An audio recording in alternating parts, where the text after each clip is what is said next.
Hello, and welcome to the Early American Brass Band Podcast. My name is Chris Troiano, joined always by my good friend Stephen Canastresi. Hello.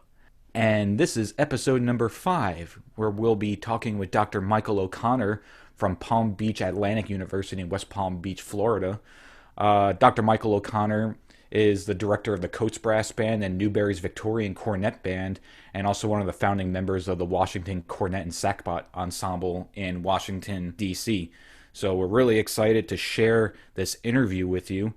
Stephen, it was a lot of really good information, covered a lot of bases in a short amount of time, but I think they're really going to enjoy this one. Definitely, yeah. This one was a really fun one to record, and there's a lot of information in here about Thomas Coates, who is kind of more or less a lost figure in this time period. So I think if you don't know anything about him yet, you're really going to enjoy this one, and we'll have some good listening for you at the end. For sure. So enjoy episode number 5. Alrighty, we are pleased to have Dr. Michael O'Connor with us today, Associate Professor of Music History at Palm Beach Atlantic University in West Palm Beach, Florida. Thank you very much for being with us today, Dr. O'Connor. Hey, it's my pleasure. It's been a fine podcast so far. Looking forward to it. Yeah, thank you. Thank you so much for contributing to our content. So I guess we can start all the way back at the beginning, if you don't mind. Do you mind kind of giving us a little bit of your musical background, maybe how you started getting into music, where you went to school, those types of things? Oh, sure. I started, like most brass players, beginning band back in Paducah, Kentucky. Where I started, although I'm from New York, central New York, but started beginning band on the cornet, like a lot of guys, and then by I think it was 8th grade, I was playing in the first cornet section, but I noticed that there was an instrument sitting in the corner that no one was playing. It was a baritone horn, and so I talked to my band director, just to kind of goof around on it a little bit. And, he started, plying me with the usual, hey, much easier to make all state on that instrument than, than a million cornet players. I said, oh, sure. Yeah, I'll give it a go. And were you playing that in treble clef then? Yes, I was playing in treble clef at first, which is great because I was able to start playing in British brass bands with really no learning curve. Yeah, it makes your life easier earlier on. So I started playing that, and sure enough, I don't know if it was easier, but I worked pretty hard to get into the district bands and the all-state bands and that sort of thing. Mm-hmm. And we moved around quite a bit. Like I said, I started in Kentucky, did high school in Paris, Tennessee, and then the second half of high school in Springfield, Missouri. So I finished up there. While I was in Tennessee, at one point, I guess auditioning for one of the bands, one of the judges was Winston Morris. And so he was rather persistent about calling me and trying to get me to go to Tennessee Tech. And so after 1 year at what's now called Missouri State, I decided, I want a little bit more of a challenge. And so decided to go to Tennessee Tech. That was about, 1981, I guess. And then, worked my way up, became a principal euphonium in the tuba ensemble there. And, did our, Carnegie Hall tour and all that sort of thing. Mm-hmm. And then after Tech, I decided to, I got a music ed degree there, decided to keep, trying to get, on as a professional euphonium player. So went to Arizona State. Midst of that, I did a audition at West Point for the West Point band and made the finals, but, nobody actually won that audition that year. Oh, okay. The person who was supposed to be getting out decided not to. And so it was a great experience, but hate it when that happens. Yeah. And so did Arizona State for a year, and then I got a call from a guy named Mark Ellis, who was the band leader at the Clyde Beatty and Cole Brothers Circus. And so, I figured, okay, I want to be a professional euphonium player, so here's a job. Yeah. And sure enough, I went out there, and it was a very interesting life, I got to say, for about 5 years. Where was that circus based out of? Based out of DeLand, Florida, Okay. Same place where Stetson University is. Gotcha. And we would start there and then travel up the East Coast for from about the end of March and then we get up into New York and New England about the summer, and then turn around and head back by way of New Orleans, and end up back in Florida about November, right around Thanksgiving. And so did that for a number of years. The guys in the band were fantastic. I mean, this was really, really a top-notch professional union band. And, that was my, sort of my professional performing career right there. Yeah. But somewhere along the line, I decided, hey, this is, I can play the same stuff kind of every year for the next couple of years, or I can use, my degree and go back and teach school. So I decided to do that. And started teaching high school in East Tennessee, in a little place called Sweetwater, Tennessee. And then after about a year of that, because the financial situation in the school district there, I decided to go back to grad school. And so I finished up my Master of Performance in Euphonium at Florida State. And then while I was there, since I finished up in the middle of the year, not a great time to look for jobs, I decided to finish a degree in musicology as well. And then, that sort of led one thing to another, and decided to finish the PhD in historical musicology at Florida State. Great. And was the bachelor's degree in performance? My bachelor's degree was in music education. Okay. Yeah. And then just to backpedal a little bit for those listening that might not know, Dr. O'Connor was mentioning Winston Morris earlier. Winston Morris is a huge name in the tuba euphonium world. He's credited with basically creating the tuba euphonium ensemble and having a monster studio down at Tennessee Tech. So just didn't want to glaze by that major accomplishment of being a part of his studio and involved in that ensemble. I think we've actually mentioned Tennessee Tech in a previous episode in passing. I think so. Yeah, and he's still teaching there today, I believe. Yeah. Unless he retired and I missed it, but I think he's still... I was up at his 50th anniversary celebration, just 2016, I think that was. And I brought one of my bands up there to perform for that. It was, and he's still going. He's looking at another 50. Yeah. And that's 50 years all at Tennessee Tech, right? Or is that yes, all at Tennessee Tech? Yeah. Wow, that's incredible. Yeah, I remember at the ITEC International Tuba Euphonium Conference when it was in Tennessee.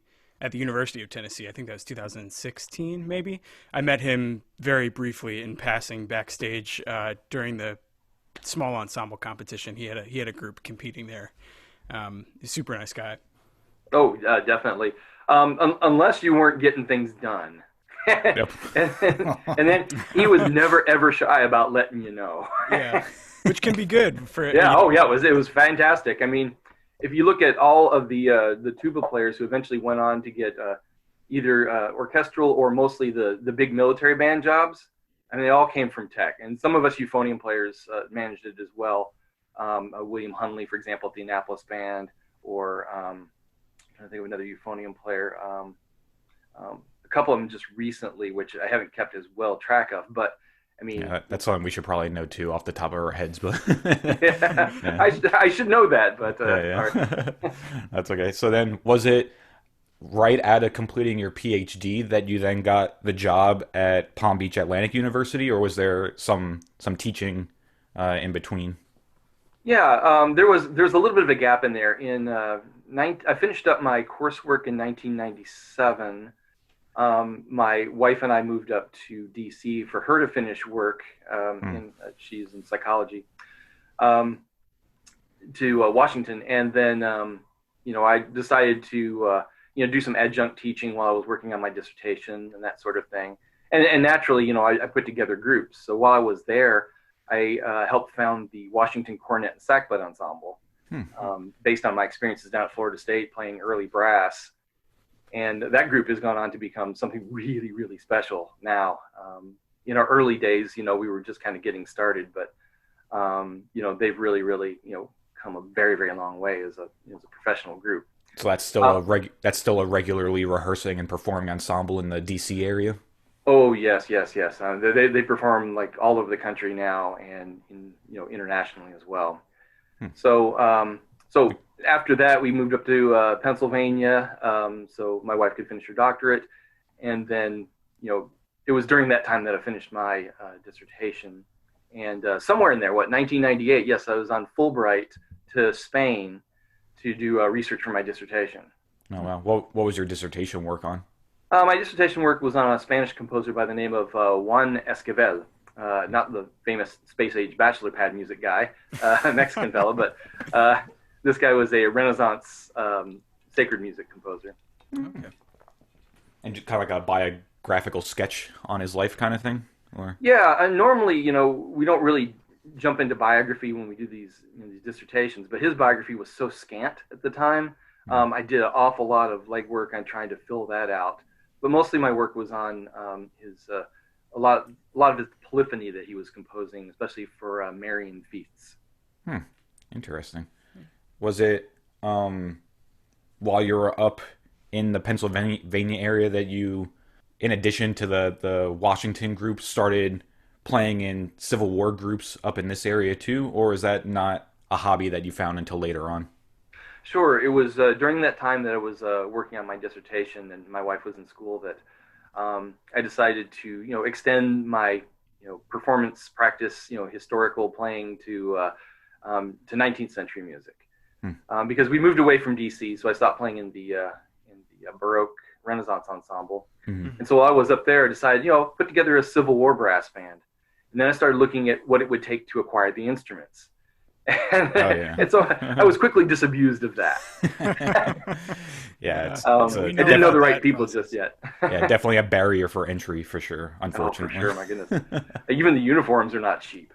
Oh yeah, we're finding that out for sure with the group that we play in. Yeah. So what I did was I started adjunct. I started teaching sort of part-time, full-time at the University of Delaware, doing sabbatical replacements. And while I was doing that, I met some of the local brass players. I played in a couple of brass bands while I was there. The Spires Brass Band in Frederick, Maryland, and then the Chesapeake Brass Band over in Newark, Delaware. And so, meeting enough people, I decided to put together a later 19th century brass band. And this was right when eBay was first getting started. And so I sold off a couple of instruments that I wasn't playing. I had like a Silver Sonic trombone, which I miss dearly. Yeah. But it sort of gave me some feeder money to start buying instruments, say from about the 1880s, 1890s. And so I put together a little collection of, really, really bad instruments, but they were of the period, and got some guys to try to play them. And so, from humble beginnings, we eventually created the Newberry's Victorian Cornet Band, which we specialize in music after the Civil War, but before Sousa. Gotcha. A little sweet spot right in there from... Oh, my goodness, yeah. Nobody was doing that. Yeah, 1865 to about 1880, I guess, right? I'd say about 1860-something to, I think we cut off about 1890. The Sousa band started about 1892, his civilian band. Oh, okay. Yeah, I think he joined the Marine Band as conductor in 1880, I think. But then... Oh, yeah. He was composing quite a bit in fact, the late 1870s even. Some of his first compositions are published. And then, by 1892, he's really doing a completely different thing than any band in America at that point. Except for maybe the Gilmore Band. Yeah. So we can...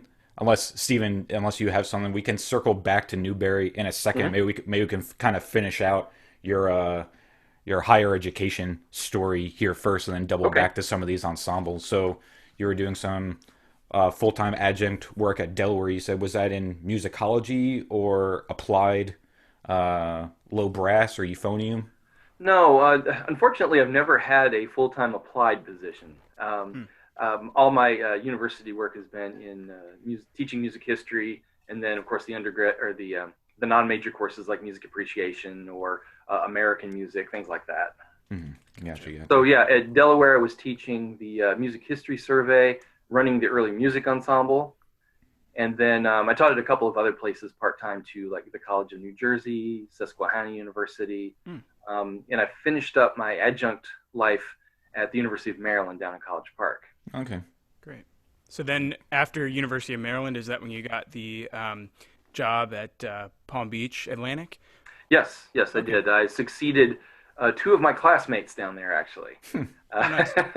which it's always wonderful to do because you come in and they kind of already know where you're coming from. Yeah. Could you maybe talk about a little bit what you teach down there? Is it kind of the same stuff you had been doing before, or did you kind of craft any new courses down there?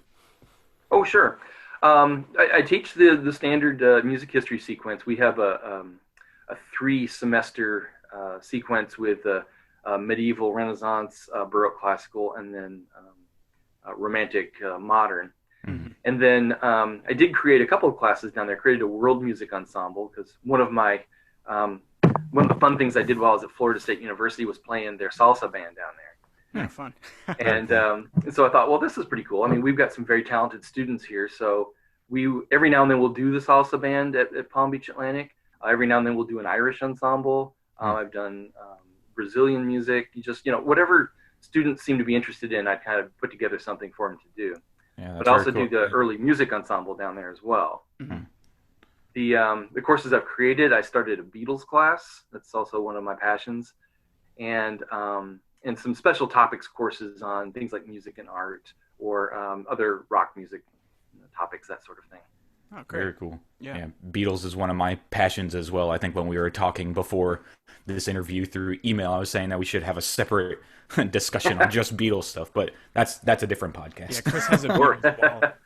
Yeah, some good stuff. Yeah.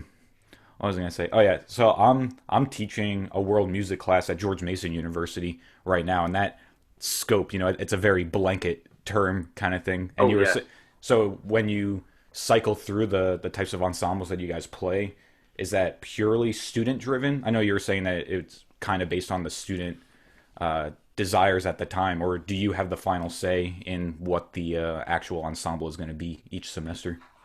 Oh yeah. It's my decision, and we're a small school. It's a private Christian liberal arts university, Mm-hmm. and so the number of students is a little bit smaller than a place like even George Mason, I imagine. Mm-hmm. But so I look at the sort of what the students like and what they're able to do, and I sort of decide what we're going to do from there. Yeah. And is that the same principle with the early music ensemble that you have as well? Yeah, that's a little bit more. I can do. I pick the say the era that we're going to do that semester, or a theme or something like that. And there's so much music I can kind of plug in based on sort of what's available to me as far as talent. Mm-hmm, for sure. I know based on you. Oh, sorry. Go ahead, Stephen. No, I was just going to ask if you have ever taught any courses on 19th century like brass band music, or is that something that you are more active in with the bands that you've played with and helped form? Well, yeah, like I said, since we have a smaller student population down there, and it's mostly singers. Gotcha. Yeah, a brass band class probably wouldn't fill. Right. So I haven't had the opportunity to do that yet. I'm hoping to in the future, of course. I have had my Coates Civil War band come down and play. Right. And so we have exposed the students to that music, and even had a couple of students play with us. So that was fun. Okay, great. Yeah. Very cool. Yeah. And then, so you got down there. What year? When did you start at that university? 2007. 2007. Cool. So nice. Oh man, quick math. 13 years down there. Yeah, I know. It goes by fast. Yeah, that's awesome. Very cool. Very cool. Wow. I think the only thing I might have left out was, and something I'm quite proud of, is I was 2 years with the Drum and Bugle Corps, the Skyriders, back in the early 1980s. Okay. I was in the Corps the very first time that the Corps had ever made finals in 1982. No. And so, I keep up with all those guys on Facebook and stuff, and it's that's something that I'm really proud of from back in my early days, I guess. But I think it's about the only thing I really left out. And that's marching baritone, I'm assuming? Yeah, I was the section leader for the baritone line that year. Gotcha. I'm not super familiar with drum corps and stuff. We're gonna devote an episode in the future to kind of showing the evolution from military field music to veterans associations and going into like DCI and stuff. But sure, yeah. Was that particular drum and bugle corps a part of the same circuit of what we hear of now as being like the cadets and the Blue Devils and those types of groups? Oh yes. DCI started in 1972. This was 1982, so it was really going full force by then. Back then we were still playing all G bugles, 2 valves, We had our ways of working around some of the chromaticisms. For example, we had these really big King contrabass bugles, which had extra long slides built onto them, tuning slides, which you could grease up, and so we could get like a second and third illegal combination. Because we played a lot of jazz, you know. There you go. There you go. Did it not have trombones back then too? It was all pure valves then, right? Oh yeah.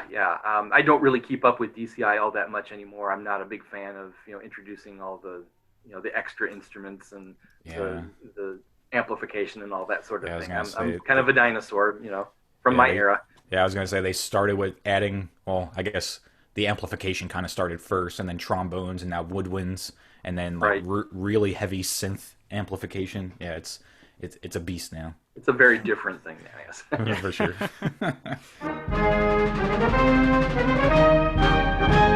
You're talking about the Newberry Victorian Cornet band. So is that an ensemble that you formed from scratch by yourself, or can you talk a little bit about the formation of that ensemble up in Pennsylvania? Sure. That was the first early, the first 19th century brass ensemble that I started around 2001, 2002 when I was teaching at Delaware. And so I decided, hey, listen, I want to do, a period 19th century brass band. I can't do Civil War because I don't have the instruments. So right about then, the Library of Congress started just, putting out all of this music on their website, their American Memory website, not only of the Civil War era, but also afterwards. And I'm looking through all this stuff and I say, I've never heard of any of this. This is, any of these composers, any of these pieces, a lot of these publishers I didn't even know. And then I started looking around and said, wow, no one is doing this. And that's usually an area that I like to get into, is places where no one is doing this work. So that, you kind of have room to play around, to sandbox and figure out, the lay of the land, and not really be in competition with anybody at that point. Yeah, for sure. I know that there's a criticism in public school and collegiate general history teaching that people criticize that history's taught from war to war type of thing. And you say, all right, here's the Revolutionary War, a little stuff, 1812, Civil War, and you kind of tell history that way. And, to a certain extent, I guess is similar in this time period. The Civil War is kind of the sexy time period that draws a lot of attention. So that's awesome that you formed this ensemble specifically to fill a little gap in what existed period. That's awesome. Right. I'm a little sympathetic to the old style of history teaching, because I teach survey classes, sort of like a little bit in the old school style for music history too. I believe that students need a foundation. They they need a sort of a framework to hang anything new on. Yeah, so for sure. I am sympathetic to that. But you're right. These gaps need to be filled, especially in music. If you read the band histories, the few that are out there, they sort of go, okay, there were fifes and drums in the early part of the colonies, and then there were these mixed bands, and then we have brass bands coming in the in the middle of the 19th century, and then they skip to Sousa. As if nothing happened in between. Yeah, exactly. We're talking decades of music making here. Yeah. Well, I think from some of the research that we've seen from different universities and their different music history programs, you're even lucky if you talk about the brass band movement.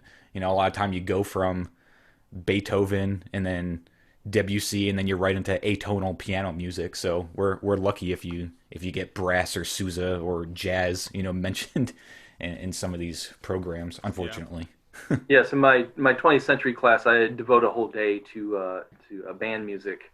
I wish I could do more, but I start with sort of the basics, and show them some videos of my band playing in the late 19th century style, and then we look at a piece by Persichetti, sort of as the main thing that we look at. So we do get to talk about band music at least for a day. Yeah, well, like great. I said, better than a lot of other programs. So that's awesome that you're able to devote that time. Yeah.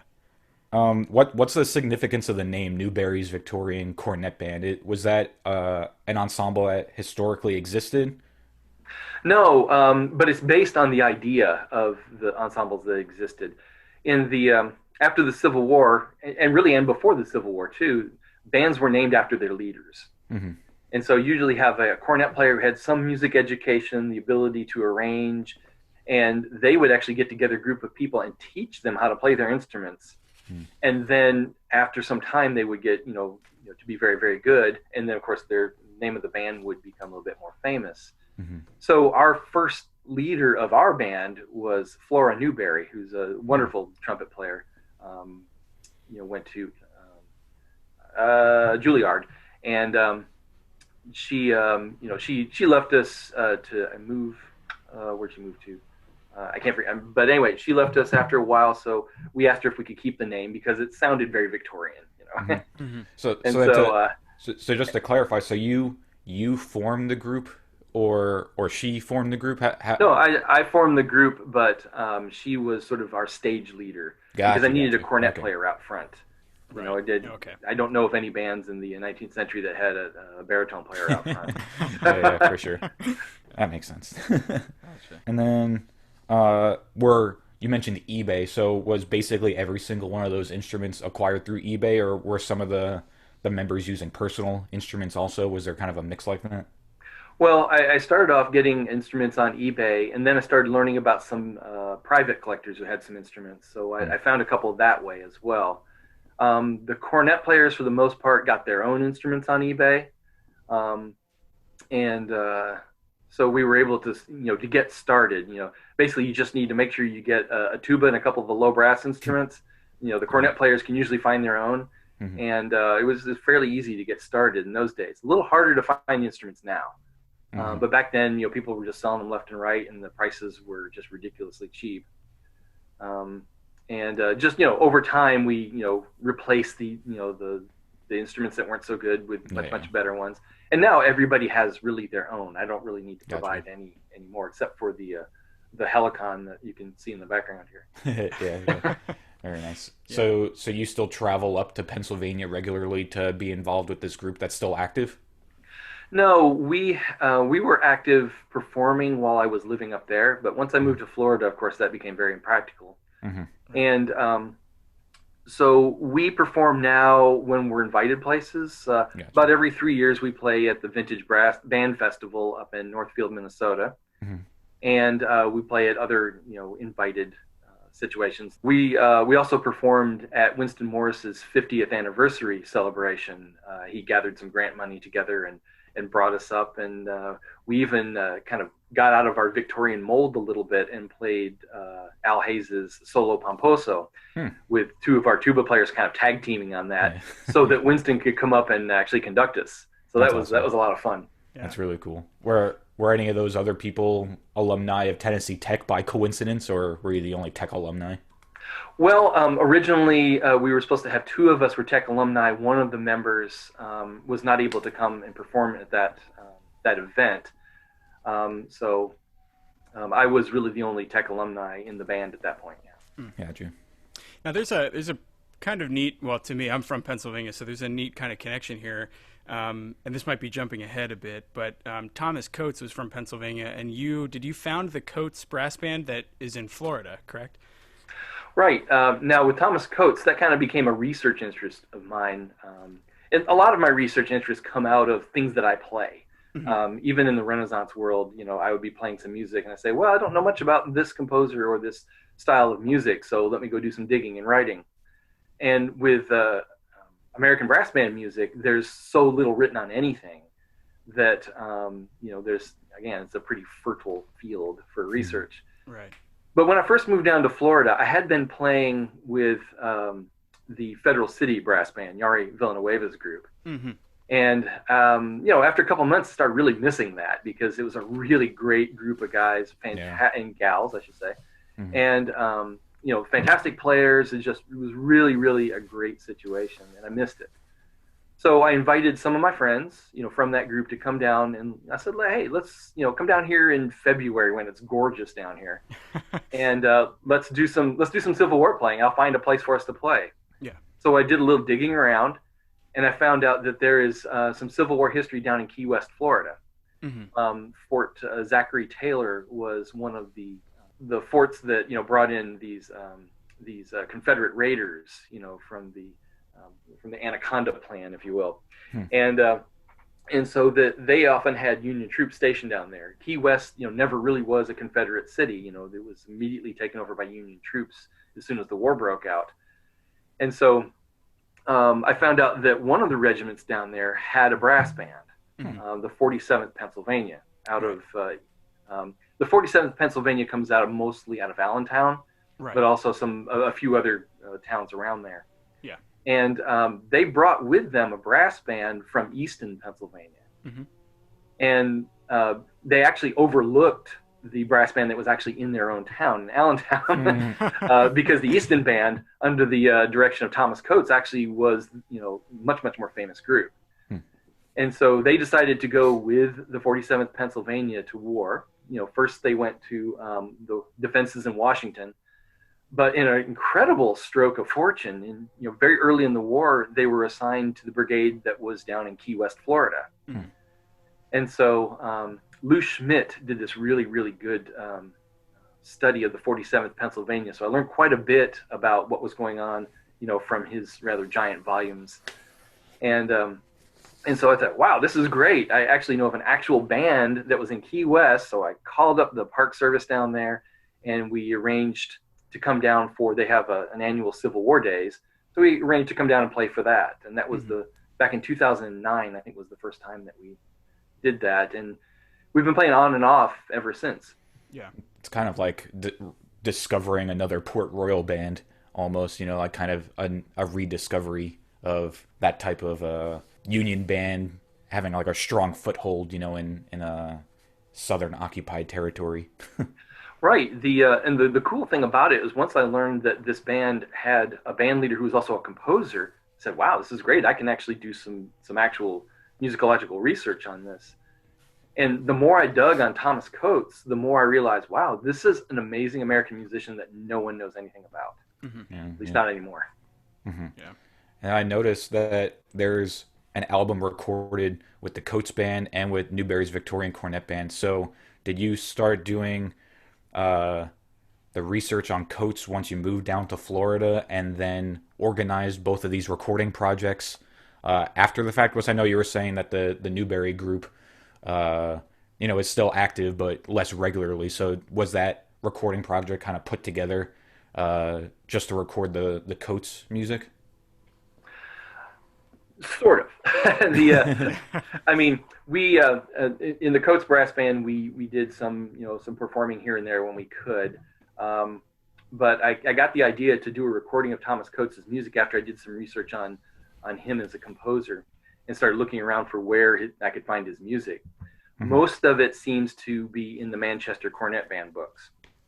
And as I started learning, as I did research up in Easton at the Historical Society, that Thomas Coates was actually quite a well-known composer before the Civil War. Sort of his heyday is like the early 1850s. He was working in New York City, so he was there with Dodworth and all these other guys, Griffulla and all these other people. He kept kind of a low profile. He wasn't really, one of these egotistical, outgoing guys. He was just, quietly competent, and of course everyone noticed. So a lot of his music was in these band books before any of these bands went off to war. Because the Manchester Cornet Band books date from about 1852 to about 1858. And so I found a lot of his music there. I found actually one piece in the 26 North Carolina books. And then you see, I think there's, of course, some of his music appears in manuscript too, up in Allentown and that sort of thing. So I gathered together what I could find. There was just enough to do the Civil War album. We interspersed a few things from other sources, because our conductor at the time, Doug Hedwig, wanted, some things that people would know already. So we put Red, White, and Blue and things like that in there. And that was the Coates recording? The Coates Brass Band recording? Right, that was the Coates Brass Band recording. So we recorded all of his music that sort of was from the Civil War era, mostly, like I'd say, the 1850s. We put that, with the Coates Brass Band. We recorded it on the over-the-shoulder instruments and all that sort of thing. And then after that, I decided, okay, well, he kept composing after the war, so there's a lot of music here still, to get out there. So I got my Newberry's group, which is later 19th century, and we put together just recently a recording of his music, from after the Civil War up to his death in 1895. It's really cool to see in the Coleman catalogs, his pieces right alongside the newest pieces by Sousa at the time. Oh, wow. And then kind of jumping in my notes a little bit later, but I'm curious now, why or how, I guess is the better question, back in that time period was a composer's music disseminated in a way that it would appear in all these different band collections, in the 26th North Carolina and Manchester. Was it was published in a journal that was readily available, or was it subscription based? Do you know how it was able to spread so well? Well, there are a few sorts of things that get spread that way. For example, Oscar Kuhn put out a set of pieces in which he published, and that sort of got around the country. There was also the Brass Band Journal.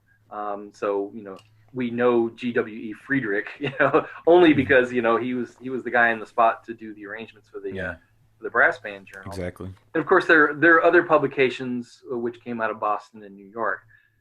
Coates was not part of any of that. It's one of the things I'd still like to find out is how people found out about his music. My initial hunch is that that this music was played by a band. There was a group of other band members around decided they wanted that music too, and they would just copy it into their own books. We know that this happened all the time. We read reports from bandsmen of the Civil War saying we needed some new music, so we went over to the 5th Regiment, and they had a really good band, and we copied some of their music out and started practicing that. Yeah, the 26th North Carolina actually talks about doing that with the 11th Mississippi all the time. Oh, wow. Yeah, we mentioned earlier in another episode how that was the original Napster, the original the music sharing. Yeah. Definitely sharing music. Poor Tom Coates, his music got around, but he never got a dime for any of the sales. We'll put it that way. Right, the name is starting to catch on thanks to you, so I guess there's the little silver lining with that. Right. Well, I was going to ask maybe about the Coates band. Is that an all brass band, or did you start to include some woodwinds at any point? Because I know that sometimes their woodwinds were included. Right. In the Coates brass band, the Civil War unit, we decided to go all brass. At that point, we had not really found any good working woodwinds from that period. Our lead cornet player, Jeff Stockham, had a couple that eventually ended up in the movie Lincoln. Yeah. But we decided not to go that way because none of the music we found actually had parts for those instruments. Okay. Now we know that they just doubled the E-flat or the B-flat cornet parts. Right. But we decided to keep it all brass because it was the sound that we liked. And you look at enough pictures of the bands, you don't see any woodwind players in the pictures. I mean, you just don't. Yeah. And so we figured, okay, well, we have good legs to stand on here as far as keeping it an all brass band. And of course, all of the publications, like in Dwight's Journal and things like that, before the war, they talk about these all brass bands. Now we know some bands did have woodwinds. Port Royal, I know, they have a couple of clarinet books actually in their collection, and so these bands that were a little bit more stationary could do that. But I think the field bands definitely, you weren't able to do this woodwind repairs, out on the road and that sort of thing. Yeah, true. Yeah, even that the Fred Fennell's Civil War Music and the Sounds album. I mean, they did include woodwinds, but we talked about how they didn't even use the historical instruments. They decided that it wasn't worth it when they were recording that. So. Oh, right. Yeah. It has only been recently that we in the Newberry band have been able to find good enough instruments to actually record with. The first recording that we did with the Coates music, we had some excellent, these young Eastman clarinet players were playing with us. And they did a fantastic job. And also I should include Larry Buchanan, who's one of our clarinet players too. He was a former bass clarinet with the National Symphony. And, they struggled with those instruments. I mean, they did as good as anybody possibly could.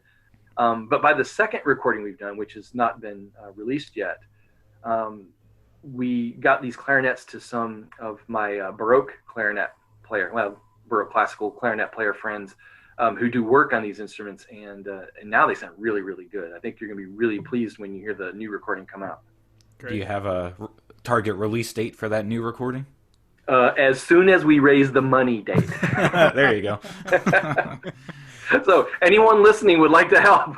Yeah, of course. Yeah, I was going to say we can plug it at the end and see if we can float some listener funds. Yeah, we have about $2,500 more to raise. So what about Thomas Coates's music made it stand out? Why is he such a notable person to be studying? Well, I'm glad you asked that. I seem to, in my research, really sort of latch on to the oddball composers. The Renaissance composer that I studied also had sort of a quirky style about him. But Thomas Coates was a very, very creative composer. The very little that's written about him prior to the research that I've started, the things that they mention, that he was one of the most artistic composers of the brass band era. He, didn't publish piano scores like a lot of these other New York and Boston composers did. So that's one of the reasons we don't know his music quite as well. Mm-hmm. But if you look at it and listen to it, you'll hear that he had a very creative approach to harmony. Some of his harmonies even sound sort of like proto-jazz harmonies at times. And his scoring is really interesting as well. It's not as sophisticated as his harmonic writing, because sometimes you'll be looking through all the parts and you'll see like 1 second E flat alto has like an incredibly important chord tone and no one else has it. So balance issues sort of become a problem there. You can't really strip it down to a sextet or a quintet or anything with that type of writing. Exactly. There were some folks back in Coates' day that said he did all of his writing on guitar. He was not only, first he started off as a French horn player. He was billed as the boy wonder of the French horn. Apparently, he was able to learn it in just a few months when he was like 8 years old or something. When he got down south and started doing his tour, down there, I won't call it a tour, but he started kind of bumming around the South when he was young. He picked up the cornet because that was the instrument, that you can make money on. Mm-hmm. And by the time he got back to Pennsylvania, he was a cornet player. Oddly, he didn't write any cornet solos that I know of. It was just, just his leader's instrument, I guess. Yeah. And so, so his music has this really kind of, very cool, chord progressions that no other composer of his time has.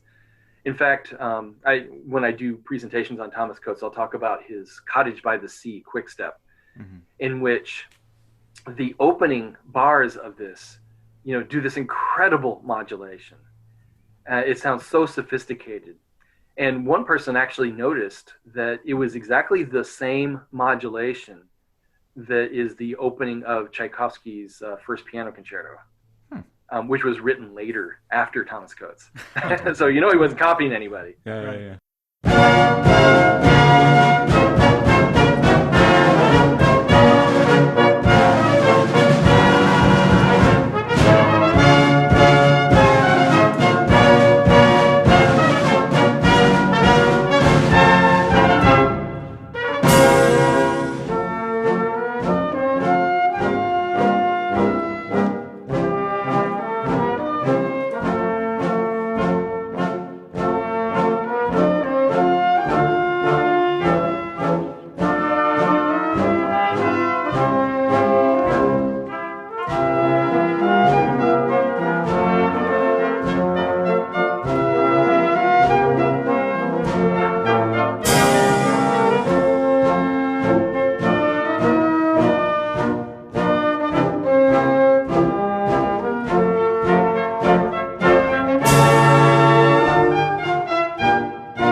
his music definitely sounded different from what other bands were playing at the time. Oh, certainly, yeah. I mean, he could write pretty much in the standard style like everybody else, but you knew a Coates piece when it was being played. Yeah. It was obviously much, much more difficult than, say, a Grafilla piece or a Downing piece or one of these other composers, but you knew you were playing a Thomas Coates piece. And so many of his compositions are originals. Mm-hmm. He does set some popular tunes of the time, but a lot of his quick steps are completely original melodies. And there's only one opera transcription that I can see. So, he was a composer more than an arranger. Yeah. Wow. So I've seen on the albums that you've put out that he's dubbed the father of the American band music. Right? By his friends, he was. Yeah, okay. So in right after he died, of course, he died in 1895, was buried in the 7th Street Cemetery up in Easton. Just a normal grave marker at the time. But a few years later, some of his friends decided to raise money for a rather grand monument. And at that time, there was a friend of his by the name of Fisk who remembered Thomas Coates and gave us some of the most valuable information that we have about him. If this guy had not done an interview for the local paper, we would know nothing about Thomas Coates. Very private person. Wouldn't even tell anyone his age. Wow. So we really don't know when he was born. We think it was 1803, and he died when he was in his 90s, but it might not be.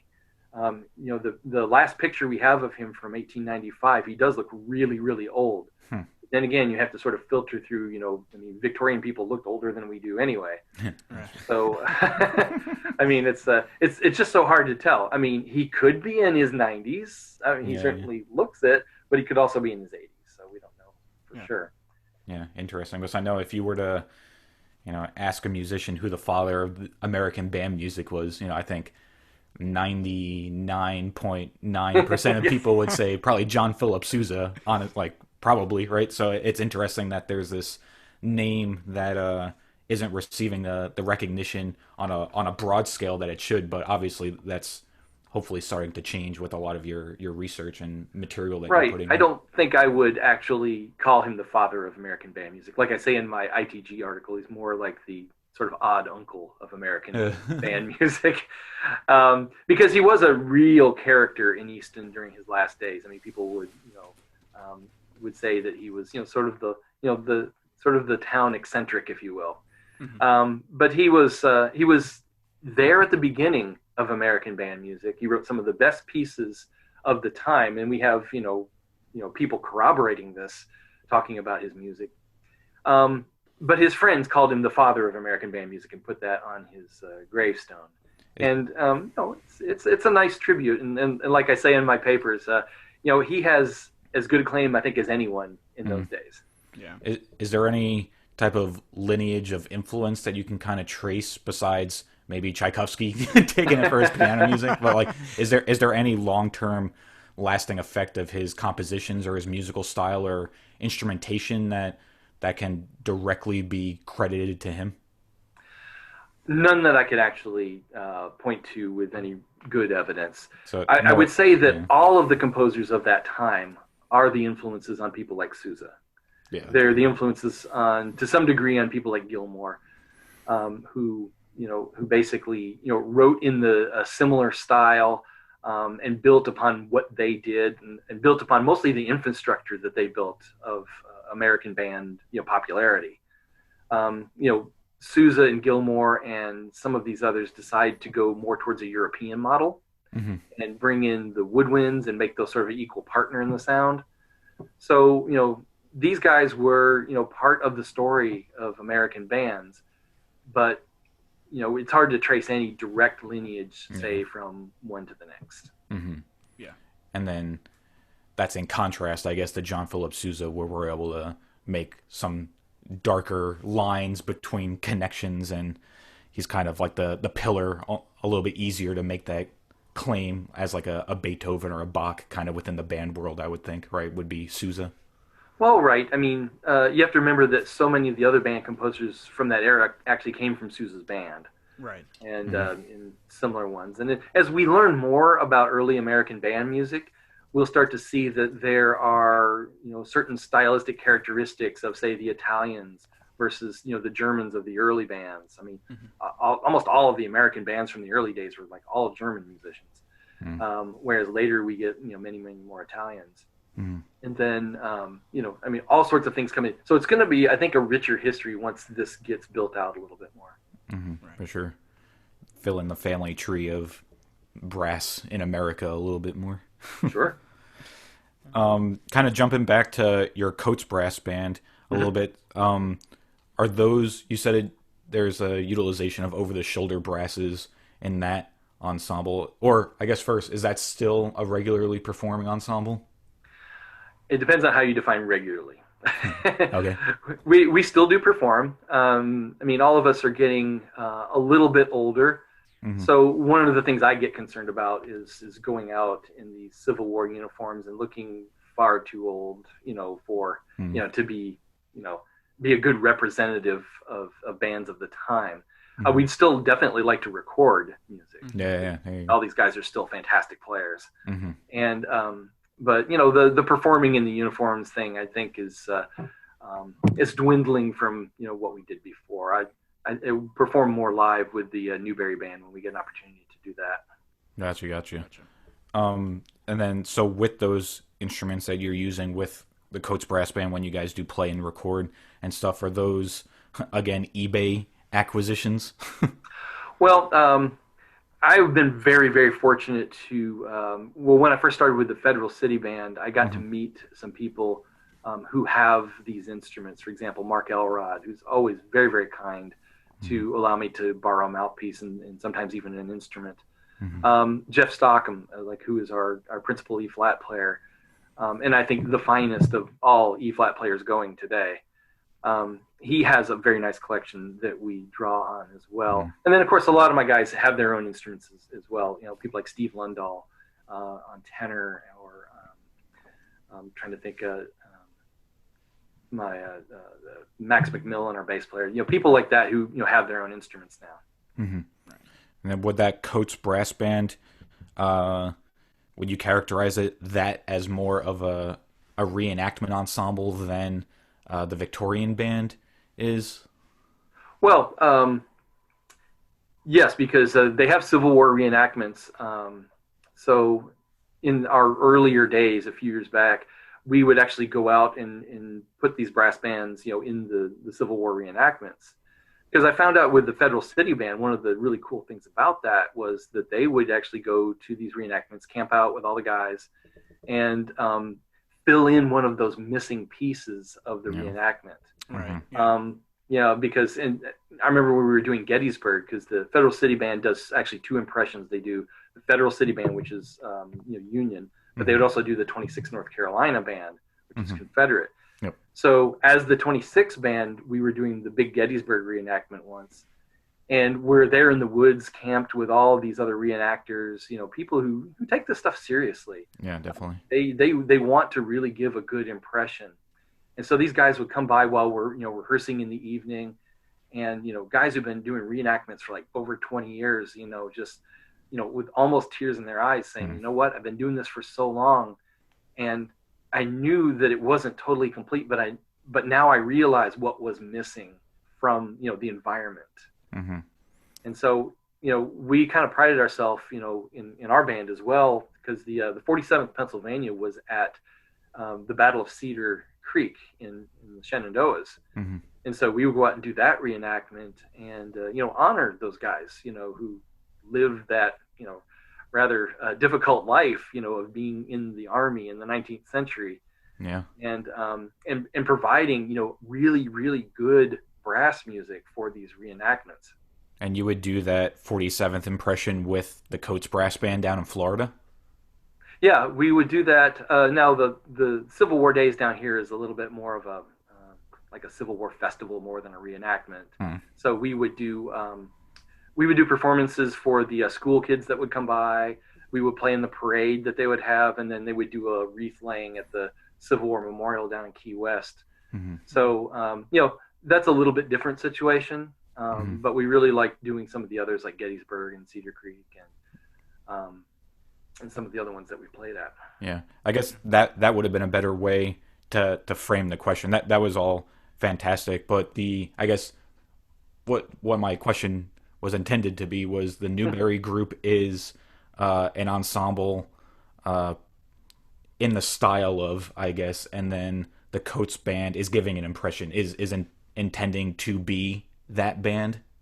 Well, with the Newberry band, we also, because a lot of the guys from the Coates band play in that as well. Mm-hmm. And so we also take our impression very seriously with the Newberry band. Our uniforms are not quite as up to snuff as our Civil War uniforms are. Mm-hmm. We're working on that. But we look and sound very much, I think, like a late 19th century band. It's all period instruments. Mm-hmm. We try to do the period technique as much as we know of it. Mm-hmm. And we only play music from that era. So, we'll play, the Thomas Coates music. But there's so much other published music from that time, too. And so on our new recording, we do a lot of the other things that I found through the Library of Congress and other big collections of late Victorian music. Mm-hmm. We'll include links and pictures and stuff in our show notes so people that are listening can refer to that and find pictures of these groups and recordings of these groups that we're talking about. But with the current uniforms that Newberry is using, what are those based on? Based on thousands of photographs from that era. Every band had a picture made. And so we gear ours based on sort of an early 1880s style. With we have the blue wool coats with the gold frogging on them, and our hat is a little bit later design. We're hopefully going to upgrade that at some point. But yeah, I think we have the look of the bands of those times. Awesome. And then similarly with the Coates Brass Band down in Florida, are those uniforms that you use there trying to match pictures that you see of Coates' actual band? Well, one of the problems is we don't have any pictures of Coates' actual band, which is unfortunate. I've looked and looked and looked. Yeah. We have a picture of Thomas Coates. In fact, we have two pictures of Thomas Coates in his military uniform. But he was like most band leaders of the time, a second lieutenant.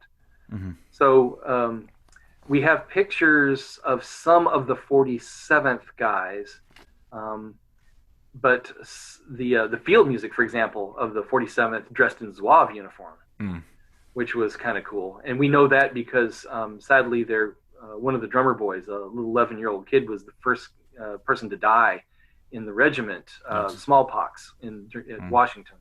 Oh. And so they have his uniform in Sunbury, I think it is. In a case there, so you can see.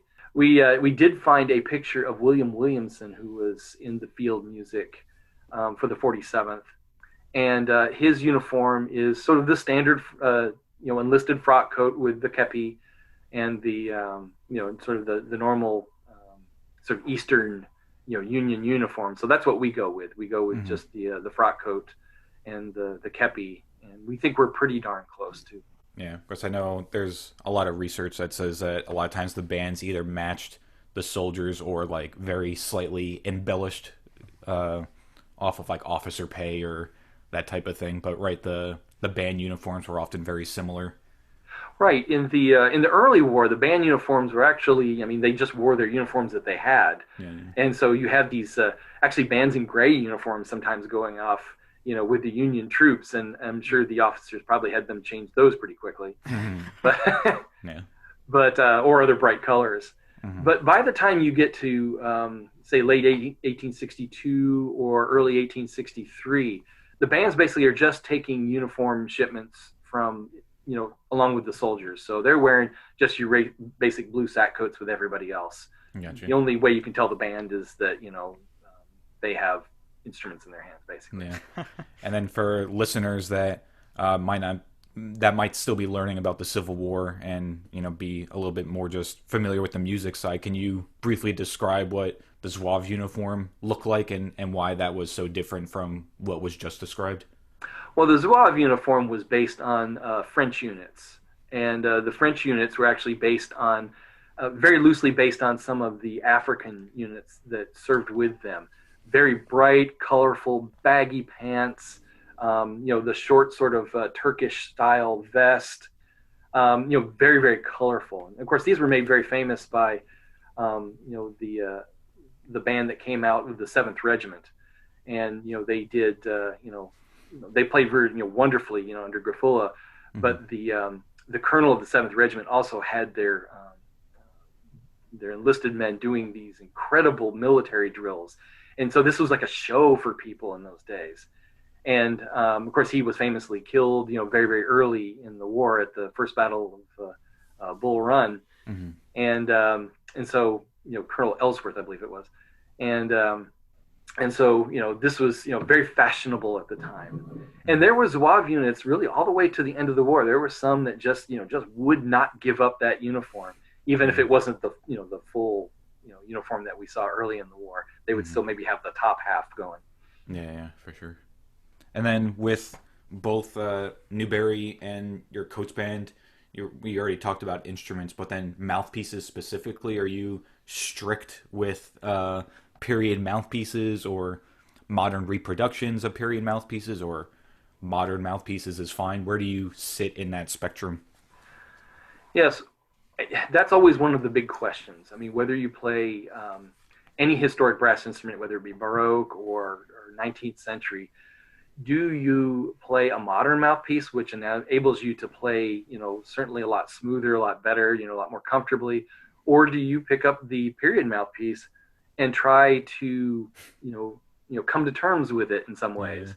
Yeah. For us, we pride ourselves on playing the original mouthpieces because we believe that it truly changes the sound of the instrument.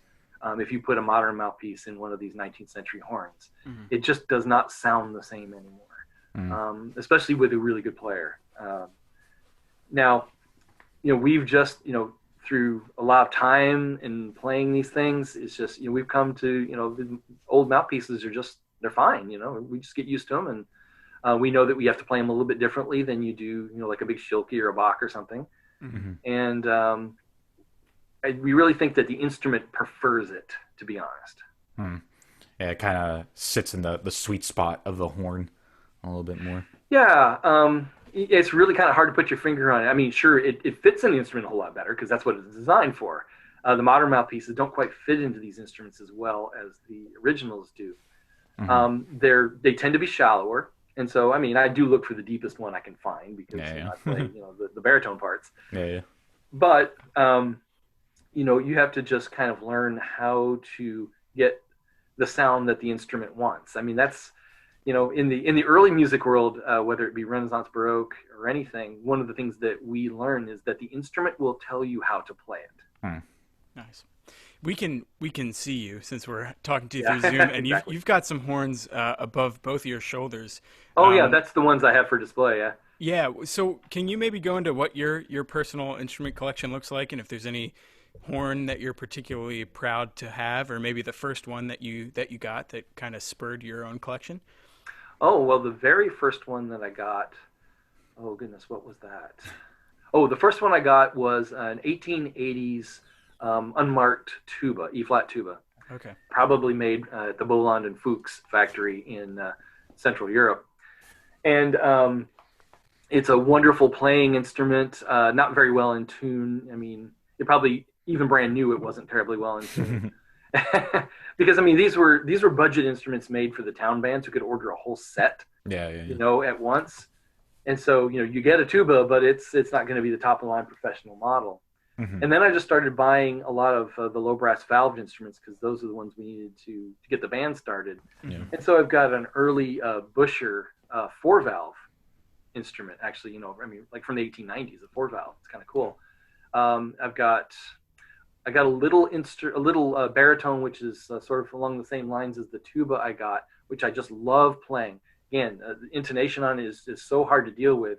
You're playing fast passages, having to play, bass clef C above the staff 1 and 3, and the D right next to that 1 and 2, and you're trying to play fast passages because here's why. Even when you're playing fast passages, the pitch is so flat, it's noticeable. Yeah. So, again, it's something you just get used to doing. What's the year and make of that baritone, do you know? That one's also from the 1880s, I want to say. Some of these are really hard to date because they use the same pattern for decades. And so, this one could have been made in 1900 for all I know, but it's the same instrument they would have made in 1887, And so I've got a couple of trombones. I've got a shelf full of cornets, which are in various stages of repair. My goodness, I've got one J.W. Pepper baritone, which seems to be sort of like a transitional model. It's sort of long and skinny like the old Civil War upright instruments, but it's 3 Perronnet valves. And so I want to say that one's probably from the 1870s, probably the oldest one that I have, because I can't really afford the really super old ones. But the Helicon I've got back there is the one that we use quite a bit. It's probably from about 1905. It's a J.W. Pepper E-flat Helicon. And I was able to get that from a woman who was selling her husband, who just passed away, his instruments, and she just wanted to get rid of them in a hurry. So I got a good deal there. There you go. Yeah. Was that baritone that you were mentioning before, is that your go-to instrument for the ensembles when you play in them? Well, when recording, I don't use that one again because it is so squirrely in intonation. In performing, I like to use it because I can manage. But in recording, I like to use a J.W. Pepper. It's actually a fairly large instrument for its time. It looks like a modern euphonium, really. But it's probably from about 1900. And because I generally play the B-flat bass part in our group, I have Barry Buchanan. He's a wonderful, wonderful baritone player, and he's playing, our more technical parts these days. And so he has a beautiful Boston instrument baritone that I sold him some years ago, and he sent off to have refurbished, and now it plays just wonderfully. Yeah, Barry's a great guy. I sit right next to him in the brass band in Northern Virginia, kind of a newer group that formed. Yeah, super friendly. I think he's a listener, so hi, Barry, if you're... Yeah, hey, Barry. You guys should have him on. He's a good guy. Oh, yeah, we've been talking about it. Yeah, looking forward to that. Do you have an instrument on the top of your holiday list, like kind of something that you're aiming for or have had your eye on for a while that you would like to have in your collection?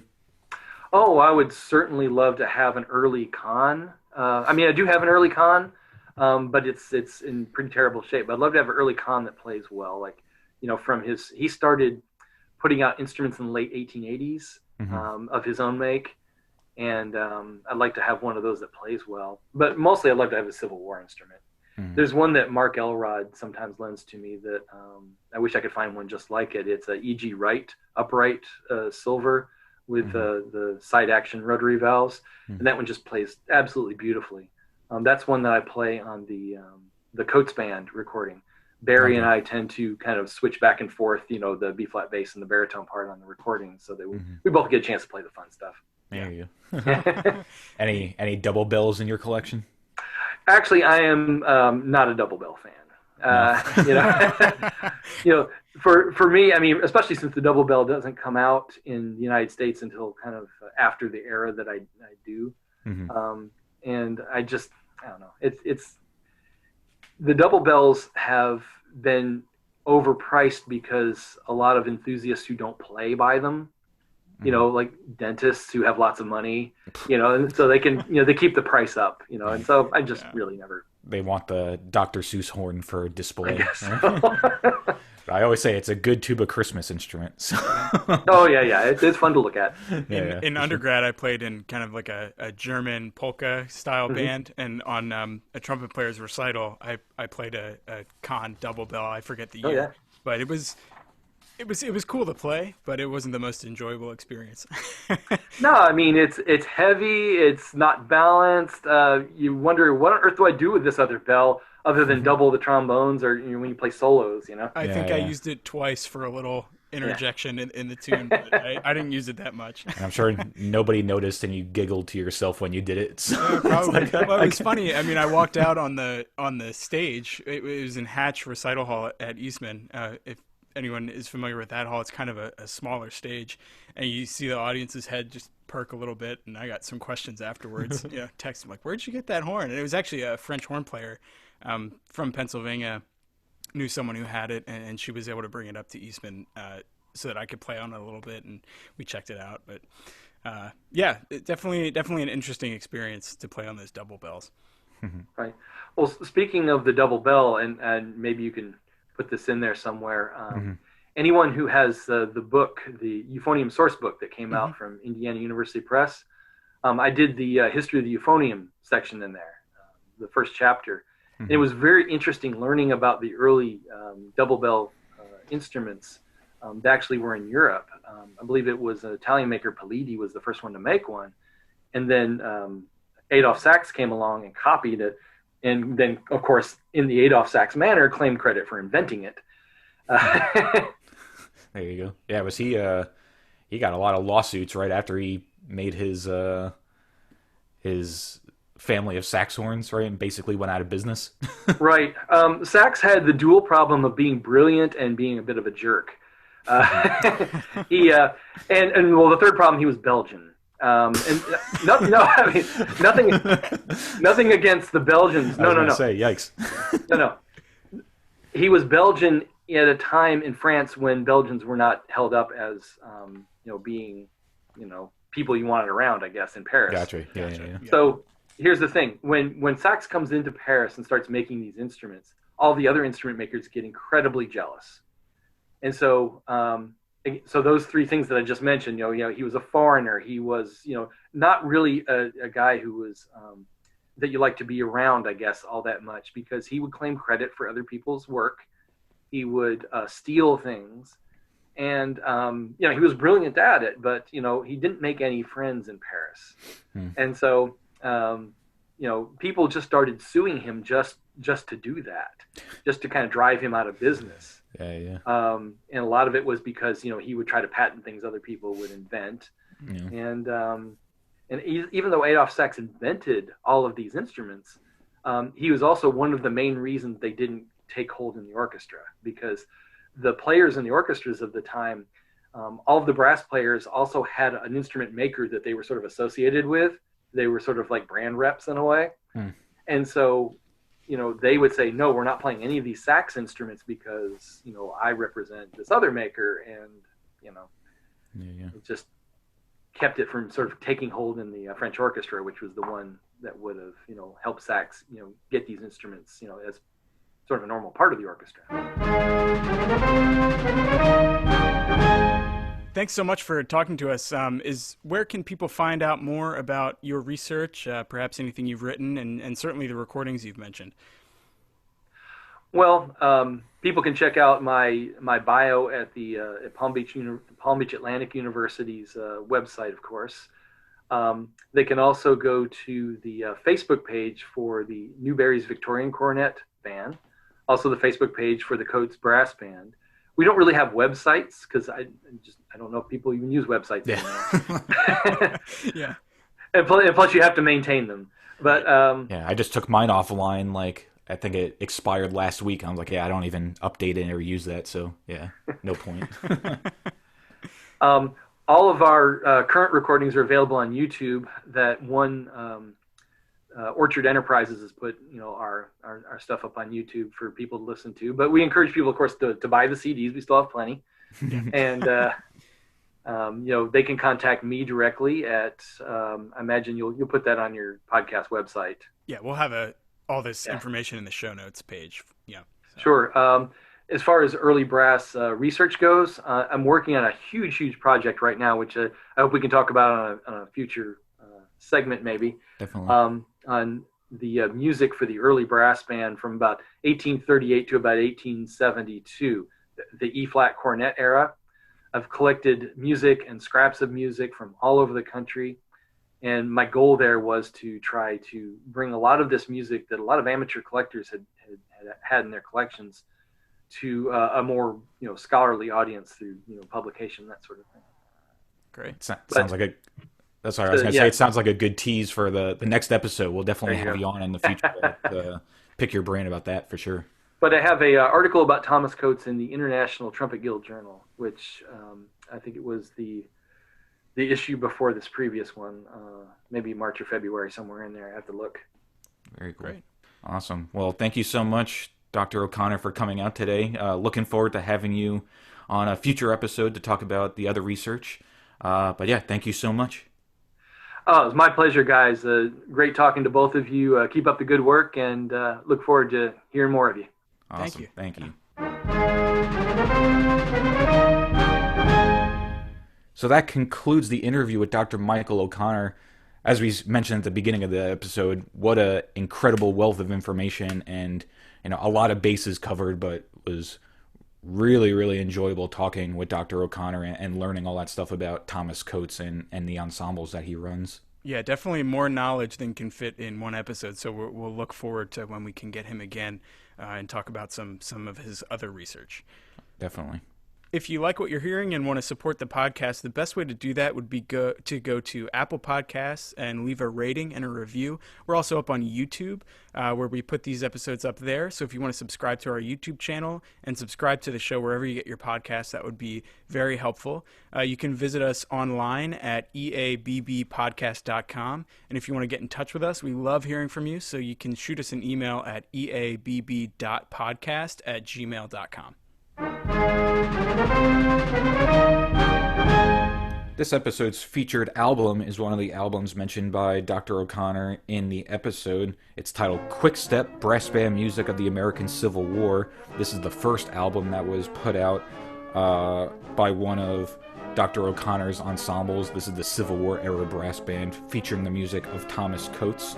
It has a ton of really great music by Thomas Coates directly, and then other patriotic and popular songs from the time period to give you a nice overall feeling of brass music from between 1861 and 1865.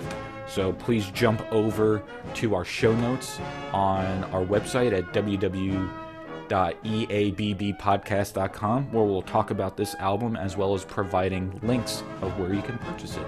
Thank you so much for listening to episode number 5 of the Early American Brass Band Podcast, and we'll see you next time.